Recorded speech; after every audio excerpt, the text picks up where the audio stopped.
এখানে আমি আজ পলিউশন মডেল প্রজেক্ট উপস্থাপন করেছি।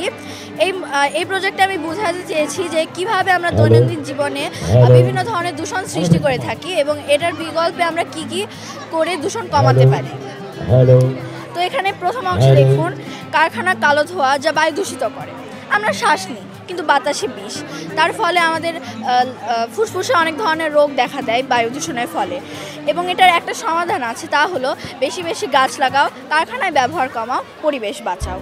এবার দেখুন, এখানে নদী এক সময় পরিষ্কার পানি ছিল, কিন্তু বর্তমানে দেখতে পাচ্ছেন কারখানার বর্জ্য ও রাসায়নিক পদার্থ দ্বারা পরিপূর্ণ, যা পানি দূষণ বোঝায়।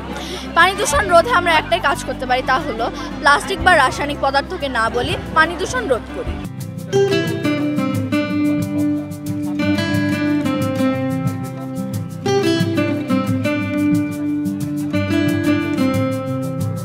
আমি একটা প্রজেক্ট বানাইছি, প্রজেক্টটির নাম এই বৃষ্টির পানি সংগ্রহ করে বিদ্যুৎ উৎপাদন।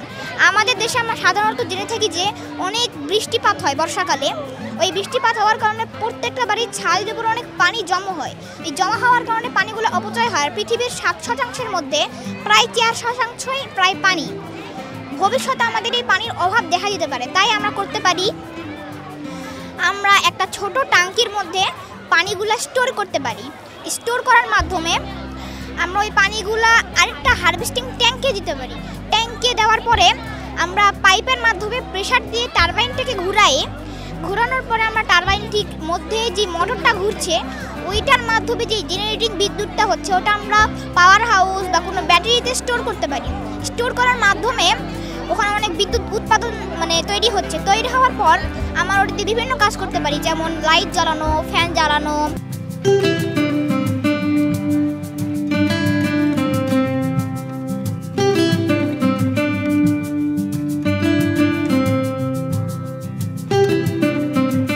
আমাদের যে ফ্রি টাইমগুলো রয়েছে ওগুলোতে আমরা এগুলো তৈরি করছি, যাতে আমরা বিনোদনের জন্য মোবাইল ব্যবহার করছি না। এটি আমাদের মেধা বিকাশ করছে, আবার ইন্টারনেট থেকে দূরে রাখছে। এত তাদের প্রতিভা, এটা আমি সত্যি মুগ্ধ হয়েছি। তারা এত ক্রিয়েটিভিটি, তাদের মাইন্ড তারা দারুণ করেছে। এবং প্রত্যেকটা তারা তাদের কল্পনা থেকে এই যে নতুন সিটি কেমন হবে, একটা কিভাবে আমরা আধুনিক পদ্ধতিতে চাষ করতে পারবো, একটা আলু থেকে কিভাবে বিদ্যুৎ উৎপন্ন হবে, এই যে বাচ্চাদের ক্রিয়েটিভিটি চিন্তা, এটা কিন্তু বৃদ্ধি পাইছে।